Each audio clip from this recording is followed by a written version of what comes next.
अस्सलाम वालेकुम दोस्तों, इस वक्त हम सलातन में मौजूद हैं। आज हमने सलातन को एक्सप्लोर करना था, तो आज सारा दिन यहाँ के पहाड़ी सिलसिले में घूमते रहे हैं। अभी सर्दी बहुत ज़्यादा हो गई है, बोन फायर का इंतज़ाम किया है और साथ में कुकिंग का भी इंतज़ाम है। वो हमारी कुकिंग चल रही है, कुकिंग दिखा दें।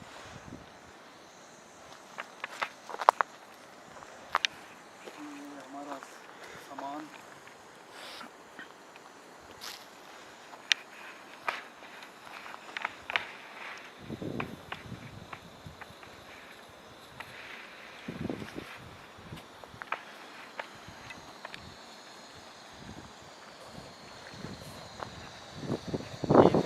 कुकिंग हो रही है।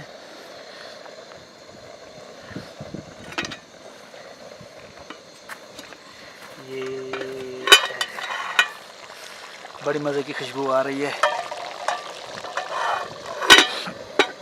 ये देखिए पहाड़ी सिलसिला, सपिनसर का पहाड़ी सिलसिला। ये सपिनसर का पहाड़ी सिलसिला। इसके पीछे सैदगई लेक्स, जो सवात की खूबसूरत इन झीलों में से एक है। इंशाल्लाह ज़िंदगी रही तो कभी उसको भी एक्सप्लोर करेंगे।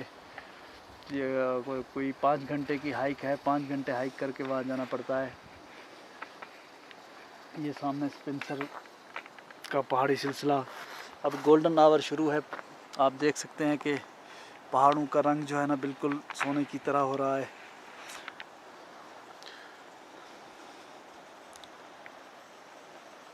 ये बर्फ़